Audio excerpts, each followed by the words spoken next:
Picture a sweltering summer afternoon in the Philippines. I mean, the kind of day where the heat just hangs in the air, right? It's thick, it's heavy, and the humidity makes it feel like you're literally breathing underwater. Oh, I can feel it already, that oppressive summer heat. Right. And in a dimly lit bedroom, there is a young teenager who is just glued to a glowing computer screen. She has been playing games all day long, like literally all day. As you do when you're a teenager on summer break. Exactly. The only time she steps away from the keyboard is to take a quick bathroom break. And downstairs, her mother is yelling, with, incredibly good reason, demanding she get off the computer. Oh, the classic mom yelling from downstairs. Classic. And the teenager, full of that completely invincible adolescent defiance, thinks to herself, it is my summer vacation. I wish I lived alone. Like if I lived by myself, I would have absolute freedom. Yeah, I mean, that is just the universal teenage experience, isn't it? The friction between that desire for total, unmitigated independence and then the reality of living under your parents' roof. Right. Eating their food. Exactly. Running up their electricity bill with the computer all day. Exactly. But here's where I really want to pause. Because today, that exact teenager actually does live alone. She lives in a completely foreign country. Specifically, she's in Goyang City in South Korea. Oh, wow. Okay. And yet, she recently admitted on this really casual YouTube variety show that the very first thing she did when she won a massive cash prize from a major television competition was, hands more than half of it right back to her parents. Which, if you think about it, is a remarkable pivot from that teenager wanting total freedom. Right. And her reasoning was, quote, I did it just in case I misspend it. Now, I have to admit, my immediate reaction to hearing that was total skepticism. Really? Yeah. I thought, come on, you are a 21-year-old rising global star. You just conquered the Korean reality television space. You didn't give away half your prize money just to be, sensible? Even though it was a PR thing. Totally. I thought, that has to be a highly calculated PR move, right? The classic humble daughter narrative engineered by some management team. But the more I looked into the actual mechanics of her career and the cultural software she's running, the more I realized I was just completely wrong. Yeah. All that teenage desire for total financial and personal freedom has been replaced by something, much more complex. And that complexity tells us so much more about how she actually operates in the world than, a perfect vocal performance ever could. Welcome to Future_Music Deep Dive. Previous chapters followed Gwyn as a competitor, collaborator, vocalist, chart subject, OST singer, and migrant adapting to Korean life. This chapter catches her in a different role, explaining the meaning of home across cultures. Today, we are looking closely at an unscripted, multilingual. We're talking Filipino, English, and Korean YouTube variety appearance on Banana Salon. It features our primary subject, Filipino vocal powerhouse Gwyn Dorado, alongside a fellow Filipina named Brianna Nancy. And the overarching mission for you, our listener, is to figure out what actually happens when the stage lights turn off. Precisely. Because we have spent so much time analyzing Gwyn Dorado within the high-stakes pressure cooker of South Korean survival shows. So much time. We have looked at her breaking records on JTBC's Sing Again 4, scoring an unprecedented 799 out of 800 points.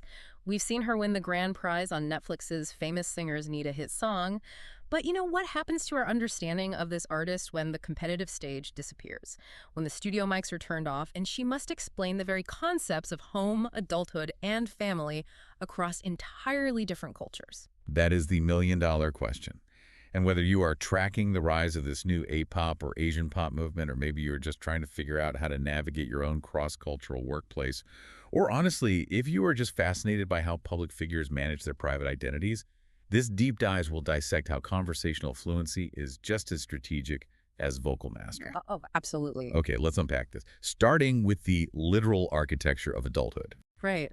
And the Banana Salon appearance is a perfect vehicle for this exploration because it deliberately strips away the heavily produced, highly manicured idol aesthetic. Yeah, it's super casual. Exactly. It is just young women sitting around a salon, getting their hair done and talking about life. It's an interlude with actual consequence. And the conversation naturally drifts toward the concept of leaving home.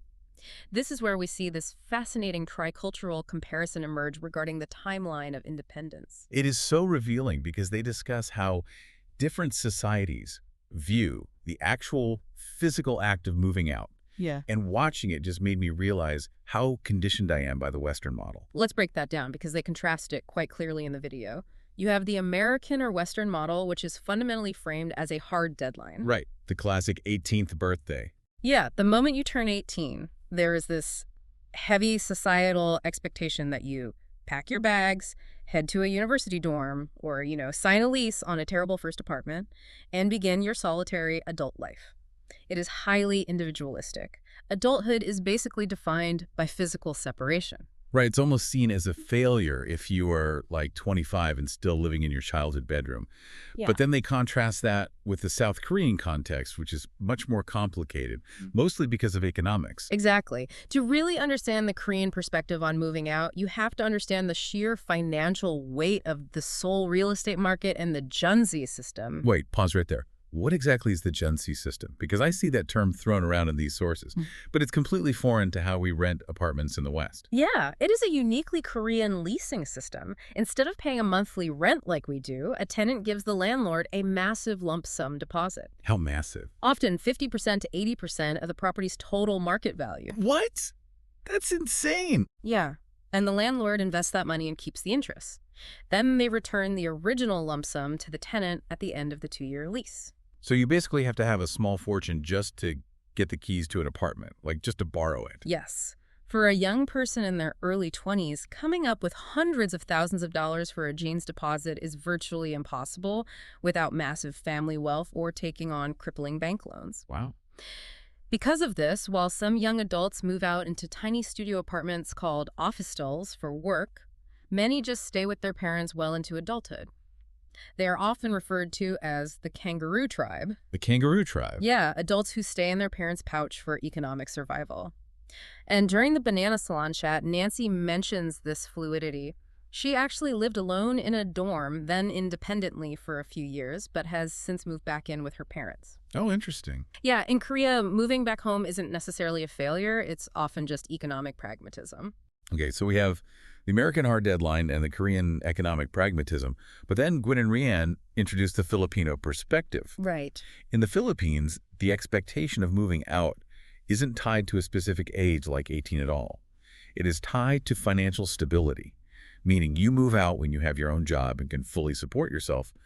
But even then, it is grounded in a deeply, deeply family-oriented society. Yes. You might move out physically, but you never really leave the family structure. Which highlights incredible vulnerability in Gwyn's current situation. How so? Well, she is a 21-year-old foreigner navigating a highly competitive, structurally rigid entertainment industry in South Korea. During the conversation, we find out she's living alone in a spacious place in Goyang City, which is a satellite city just northwest of Seoul. Meanwhile, Rianne mentions living in a Seoul dormitory with bunk beds. Right. Gwyn is experiencing a profound level of physical and geographical independence. I mean, she is thousands of miles away from her family in Pasig City. Yet, as she speaks, you realize she is still entirely tethered to her Filipino roots. It is a huge juxtaposition, isn't it? She has this massive physical space in Goyang City, but the way she talks about home is so communal. If she has all this physical space, I'm really curious how she's actually treating it. Did she just adopt the Korean way of living and curating a home? Because the sources dive into the superstitions and the spatial transitions they talk about on the show, and the cultural collision here is just wild. It really is. The contrast in moving traditions is one of the most revealing parts of the entire Banana Salon segment.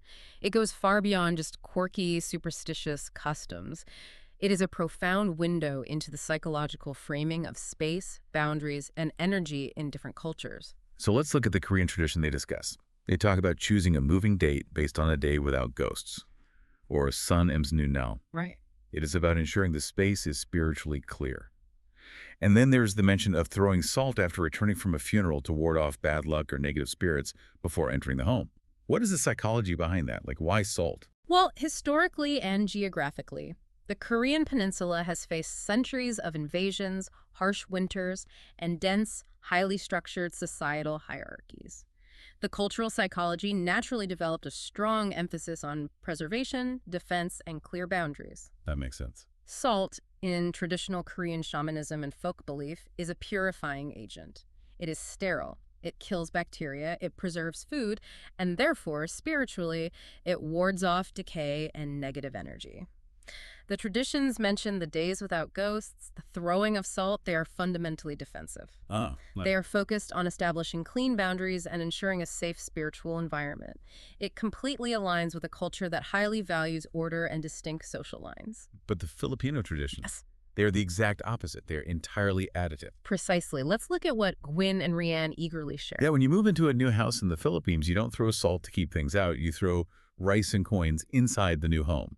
Inside. And you don't clean it up right away. You have to leave the rice and the coins scattered all over the floor for a few days. It is for abundance and prosperity.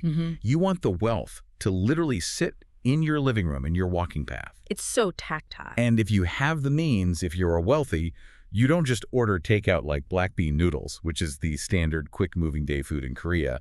You host a massive feast with a whole roasted pig, a leginon. Think about the sensory difference there. Throwing salt at the doorway is an act of exclusion. It's keeping things away. Yeah. Throwing rice and coins all over the floor of a brand new house is messy. Leaving it there for days is chaotic. Bringing in a massive roasted pig and inviting everyone over is loud and overwhelming. Totally. The Filipino spatial philosophy, shaped by an archipelagic agricultural history where communal survival was paramount, focuses on inviting in a chaotic, overwhelming sense of abundance. It is about filling the space with life, food, and people, rather than emptying it of ghosts. I love that distinction, emptying versus filling. Yeah. And it makes me think about how we process this idea of independence and survival in a new environment. Here's where it gets really interesting for me, and I want to bounce an analogy off you to see if it holds up. All right, let's hear it. In the West, moving out and entering an industry feels like leaving a walled garden to go plant your own solitary pot. You are responsible for your own soil, your own water, and your own survival. You are completely autonomous. A standalone entity, yes. But listening to Gwyn, it sounds like the Filipino concept of moving out is not leaving the garden at all. It is just extending the root system of a massive banyan tree. The roots might stretch all the way to Goyang City, but they're still fundamentally connected to the central trunk back in the Philippines. Yeah. The nutrients are constantly flowing back and forth. You are never truly severed from your family's ecosystem. So my question for you is, how does a person with that open root mentality survive in the highly structured, walled garden of the Korean entertainment industry? This raises an important question, and it is the exact crux of Gwyn's unique positioning in the Korean market. To survive in that highly defensive, structured environment with an open root mentality, you have to be incredibly adept at translating your internal currency. Translating currency, I like that. You have to learn how to operate within the walls of their garden while still feeding your own root system. And we see exactly how she does this when the Banana Salon conversation shifts from the philosophy of physical space to the literal currency of care, her finances. Yes. The prize money story. This is the moment I mentioned at the very beginning of the deep dive where I initially thought this has to be PR. Right, your skepticism. Exactly. Yeah. Because if you read the press, Gwyn Dorado is a titan. She is this elite, untouchable vocal specialist. She scored 799 out of 800 on Sing Again 4. She went on to Netflix's famous singer's Need a Hit song, partnered with a legendary producer Code Kunst, won the grand prize, and walked away with 20 million won. Which is roughly 830,000 Philippine pesos plus a plane ticket to Rome. That's a serious payout. She is a conqueror of the Korean reality TV space. By all industry metrics, she is a massive self-actualized success story. But when she is asked what she did with her first big payout from the Sing Again franchise, she completely drops the Titan persona. She admits she gave more than half of it straight to her parents, just in case she misspends it. Why is this not just a PR team whispering in her ear to sound like a good daughter? Because it perfectly aligns with the banyan tree root system you just described. It is a moment of profound humility, yes, but it is also a strategic reveal of her actual core values. Right. Despite her record-breaking success, she still views herself as a 21-year-old prone to bad spending habits. She doesn't trust herself with sudden, isolated wealth, so she immediately offloads the responsibility back into the family ecosystem. She delegates it back up the chain. Exactly. She didn't put the money in an offshore account to build her own walled garden. She pumped it straight back into the main trunk. The money went into the family cloud. But she didn't send all of it back. And what she did with the remaining money is where we see that cultural translation happen in real time. If we connect this to the bigger picture, Gwyn mentions using the remainder of her prize money to buy gifts like premium meat and fruits for the people around her in Korea.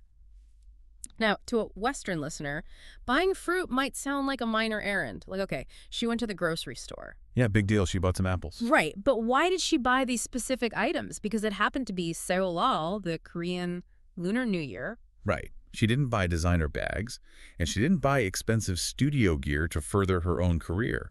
She bought meat and fruit for the holidays. What is the significance of gifting meat in Korea? Gifting premium meat, specifically highly marbled domestic Korean beef known as hanwoo, is one of the highest symbols of respect, gratitude, and status in South Korean culture. It is extraordinarily expensive. By taking her prize money and buying premium meat and fruit for her colleagues and mentors, Gwyn is executing a brilliant, perhaps entirely subconscious moment of cultural synthesis. How so? Well, think about it. The act of communal sharing, of feeding people and ensuring everyone around you is taken care of, is a deeply ingrained Filipino trait. It is the essence of the lechon feast, that chaotic abundance we talked about. Oh, yeah. But she executes this Filipino trait using a deeply traditional, highly structured Korean cultural calendar event, utilizing a Korean status symbol. That is so smart. She is expressing her innate Filipino values through a uniquely Korean medium.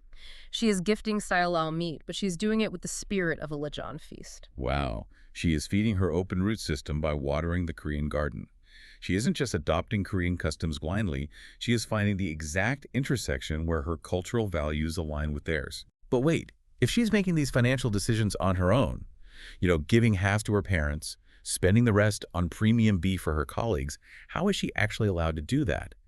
Doesn't the Korean music industry famously control the finances of young foreign artists? That is the crucial distinction, and it is what makes her the prototype for the A-pop movement. Let's define this for the listener, because APAC, or Asian pop, is a term that gets thrown around, but it is fundamentally different from K-pop, especially regarding how an artist operates financially and personally. Historically, the globalization of South Korean music has relied on the K-pop idol trainee system. Think of standard foreign trainees like the Filipino members in the group UNES, such as Elysia. Right, the sources explicitly mention the contrast between Gwyn and the traditional F&F entertainment system that produced groups like UNES. But for the listener who doesn't track corporate entertainment structures, what exactly is F&F and why is it referred to in the sources as a potential prison for a young artist's growth? Right, so F&F is originally a massive South Korean fashion retail conglomerate that expanded into entertainment, notably co-producing the survival show Universe Ticket, which formed the group UNOS. Okay. In that traditional corporate model, whether it's F&F, SM, JYP, or YG foreign talent is recruited at a very young age, often as young as 13 or 14. So young. They are brought to Seoul and placed inside a highly controlled corporate machine. They live in company dorms, their diets are monitored, their phones are often confiscated, and critically, their finances are heavily structured around paying off trainee debt. Wow. That's the cost of their vocal lessons, housing, and food accumulated over years before they ever debut. So they are essentially indentured to the walled garden until they turn a profit. Their public personas are strictly managed, and they definitely aren't allowed to just give their first paycheck to their mom or casually buy beef for their friends, because the company owns that revenue stream first. Exactly. The system is designed to mold them to fit a specific group dynamic. But Gwyn Dorado bypassed that entire machine. She skipped the line. She totally did. She didn't debut in a girl group under a fashion conglomerate. She entered the Korean industry through a grueling vocal survival show, Sing Again 4, as a fully formed independent solo artist. She converged in Seoul on her own creative terms. She is an independent contractor navigating the system, not an employee owned by the system. Precisely. She manages her own finances. She chose to send her prize money home rather than paying off a corporate debt. She sets her own boundaries. She maintains her familial obligations outside of a company's control. She is the essence of A-pop, a decentralized system where elite talent from across Asia can thrive in Seoul while preserving their unique artistic identities and financial autonomy. But because she operates independently, without the shield of a highly produced multi-member idol group where a designated leader usually handles the talking, she has to rely on her own survival skills. Yeah, she doesn't have a backup. Exactly. She doesn't have a corporate script to fall back on. And that brings us to what I think is her actual superpower, even more than her vocal range, her linguistic agility. Oh, her conversational fluency is absolutely the engine of her success in these unscripted spaces. In the Banana Salon chat, she naturally takes on the role of a cultural ambassador. When they're talking about homes, she casually explains to the others that Filipino homes are so welcoming, you can literally go visit a house even if the host isn't there. Which completely shocked the Korean participants in the room because that violates every boundary of their defensive spatial philosophy. Right. Nancy's mind was blown. Yeah. And then Gwyn drops the fact that Filipinos don't just go to karaoke rooms, like Korean norabangs. They have the actual karaoke machines inside their living rooms, or they rent massive machines and bring them to the house. Let's unpack the difference between a norabang and a Filipino living room karaoke session because it perfectly mirrors the spatial philosophies we discussed earlier. Let's do it. A norabang literally translates to song room. It is a private, soundproofed, isolated cubicle. In a highly hierarchical, stressful society, the norabang is a walled garden where you can safely release pressure without being judged by the outside world. It's contained chaos. Exactly. Contrast that with a Filipino living room karaoke machine. The doors are open, the windows are open, the whole neighborhood can hear you singing off-key at 2 a.m. And nobody complains. Right. It is communal, uncontained, chaotic abundance. By explaining this, Gwyn isn't just sharing a fun fact, she is translating a fundamental cultural difference in how joy is experienced. And this ability to interpret and explain culture in real time is vital, but it is not an accident. The sources detail how rigorously she approached linguistic integration. She didn't just learn Korean phonetically so she could sing ballads beautifully and sound authentic on a track. No, her approach was deeply academic and immersive. The sources note that she wrote daily diaries in Korean to force her brain to process complex emotions in her second language. That takes so much discipline. It really does. She meticulously studied grammar. And Korean grammar is notoriously difficult for English and Tagalog speakers. Tagalog often uses a verb-subject-object structure, while English is subject-verb-object. Okay, and Korean. Korean is subject-object-verb and relies heavily on honorifics, changing the very conjugation of a word depending on the social status of the person you are talking to. The mental load of constantly calculating hierarchy while trying to be funny on a variety show is insane. It is exhausting. But she practiced conversational Korean constantly with her peers, from Sing Again 4. She didn't want to just be the foreign singer with the good voice. She wanted to be a conversational equal in a multilingual space. And you see that pay off in another source we have, a recent Instagram live she did with her fans. She creates this incredible moment of cultural translation around the word giggle. Giggle is a fascinating linguistic case study in how she operates. For those who don't know, giggle is this incredibly specific Tagalog word. It describes that overwhelming, almost aggressive feeling you get when you see something so cute you just want to squeeze it or grit your teeth or bite it. You see a chubby baby or a cute puppy and you get giggle. It is a physical manifestation of overwhelming affection. The emotion is so large, the body literally doesn't know how to contain it, so it turns into this benign aggression. Exactly. And during this IG Live, Gwyn explains that she actively wanted to share this specific Filipino concept with her Korean fans. She didn't just give them a dictionary definition, she found the emotional equivalency. Yeah. She likened gaggle to the Korean phrase, which roughly translates to, "It is so cute I could die," or "cute to death." What's fascinating here is the high-level cultural fluency on display. When we talk about a migrant adapting to a new culture, we usually talk about assimilation. Assimilation requires erasing your original identity to blend seamlessly into the new environment. But Gwyn is not assimilating, she is integrating. What is the difference in this context? Assimilation would be Gwyn stopping the use of Tagalog entirely and only expressing affection using Korean phrases. Integration is what she is doing. She is actively enriching the Korean media space by teaching them a Filipino concept, using a Korean emotional bridge, cute to death, to make it understandable. Oh, that's a great way to put it. She is expanding their vocabulary. She is introducing a new species of plant into their walled garden and proving it can thrive in their soil. I want to pause here and ask you, the listener, a question. Think about a time you entered a new environment, maybe a new corporate office, a new friend group, a new city. Did you try to assimilate and hide your quirks? Or did you try to integrate and bring your unique background to the table? It's a tough balance to strike. It is. We always hear the phrase reading the room as the ultimate survival skill in a new culture. You have to figure out the social dynamics, the hierarchy, the unwritten rules, and adapt to them. But listening to how she operates, teaching her audience about giggle, explaining the concept of leitan and home karaoke, is Gwyn actually redecorating the room. That is a brilliant way to frame it. She is absolutely redecorating the room. By bringing in these Filipino concepts, she is shifting from being a polite foreign guest trying to quietly fit in to becoming a co-host of the cultural conversation. But this unscripted, highly authentic persona, this girl who talks about her mom yelling at her and teaches her fans Tagalog slang, is not operating in a vacuum. It actually serves a massive strategic purpose for her career. Which brings us to the tension between the unscripted reality of Gwyn and the highly calculated strategy of her management agencies.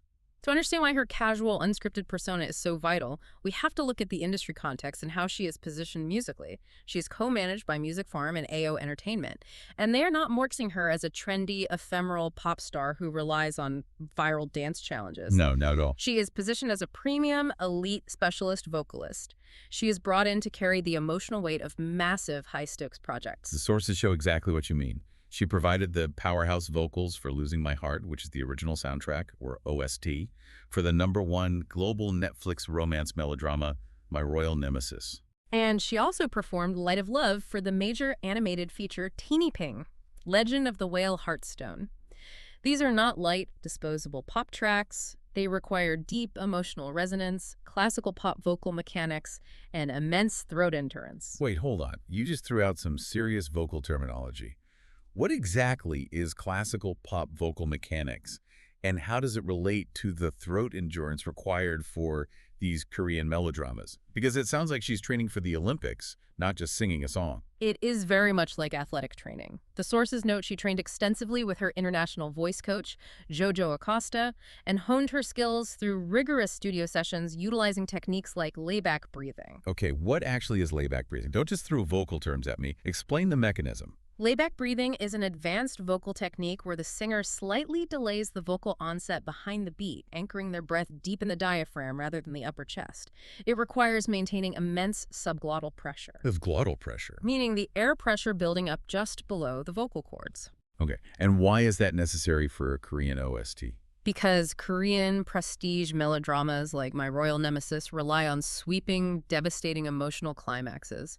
The singer needs to produce a tone that sounds like weeping, soaring despair without actually breaking their voice. That sounds incredibly difficult. Layback breathing allows the singer to push massive amounts of air for sustained, powerful high notes while keeping the throat relaxed enough to inject nuanced, crying textures into the sound. It requires immense physical stamina. Okay, so we connect this to the bigger picture. Her agencies are institutionalizing her. They are turning her into a foundational pillar of the South Korean soundtrack industry, placing her alongside revered legacy veterans like Baek Ji-young. She is the voice of their heartbreak. But there is a massive danger in that strategy.